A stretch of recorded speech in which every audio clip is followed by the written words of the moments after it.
India has claimed that 20 members of its armed forces have been killed in a violent face-off with Chinese soldiers on the disputed Himalayan border, raising tensions in the already volatile region. The deaths are the first loss of life in the border area in at least 45 years. For more, South Asia correspondent James Oaten joins us now. Good morning, James. We've sort of been following this over the last day or two. It seemed to be increasing in seriousness. What's the latest?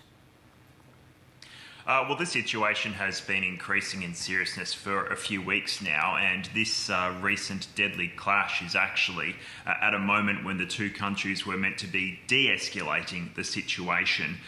Yesterday, there were media reports that came from the Indian side that something big had happened on the border during this de-escalation process. Now, there's been plenty of reports in recent weeks about what has happened on the border, but this time the Indian government or the Indian Army actually started to confirm some details. At first, we were told that 3 people had been killed, 3 Indian Army soldiers had been killed, but overnight that number has risen to 20. With the Indian Army confirming that figure. From the Chinese side, the Chinese Foreign Ministry briefing at first, which was only being held in the early hours of this news breaking, China didn't actually confirm what had happened, so we're still yet to hear from the Chinese side about how many casualties there have been on their side of this clash. But Indian media is certainly reporting that there are casualties on both sides. One media outlet, NDTV, quite a reputable media outlet, is saying as many as 43 Chinese soldiers have been killed in this clash. Now, we know that there weren't gunshots fired during this skirmish. What it seems to have been is a fight that has broken out. People have used their fists, batons. There's been talk of iron rods being used. This is similar to what we've been hearing reports of in recently. But of course, as you mentioned before, what makes this quite distinctive to other previous reports is that there are fatalities here. People have died, and that hasn't happened since 1967. And so what sparked this latest clash? Well, over the years, there have been more and more kind of tensions on the border.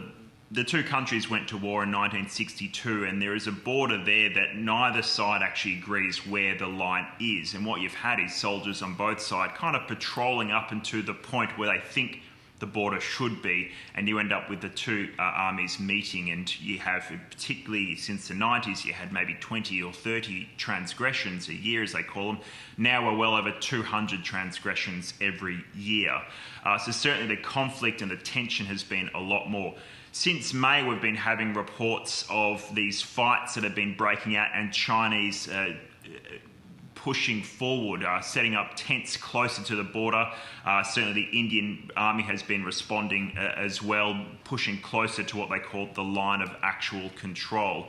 But as I mentioned earlier, the Indian Army has kind of been downplaying the issue, not really responding to the reports. There's been videos that have been released online showing rock fights or showing fist fights between the two forces, but India has constantly denied reports of violence. It has also said that these videos that have been released in around May are unauthenticated, which is a strange way of neither confirming nor denying what is happening. Those videos and these conflicting media reports prompted the two sides to meet and start holding high-level talks, and that's where this process of de-escalation started, but clearly something has gone very wrong.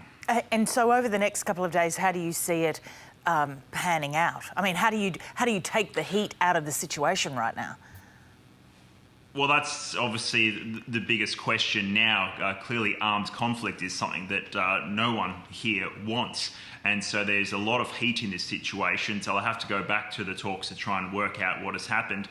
One of the issues is over the recent weeks from the Indian side is a lot of narration about China being more and more assertive, and that India hasn't been quite matching their assertiveness. And there's even arguments about whether or not China has actually now literally lost some territory as a result of this. Now, as I mentioned, this zone is very grey.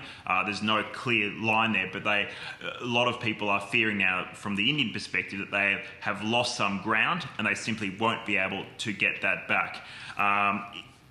I spoke to one professor expert in China studies who's spoken a little bit more about that. That's Professor Srikanth Kondapalli from JNU. Let's have a listen. In 1967, we had a few casualties in Nathula, Jelepla, and Chola areas in Sikkim region. After that, we have not seen any major skirmish. In 1975, again, there were a few incidents, but not to the level that we are now witnessing, which means that if there is retaliation from either side, this could lead to a limited local war between the two sides. Clearly a very fluid, volatile situation. We'll be keeping across it. James Oaten, thank you.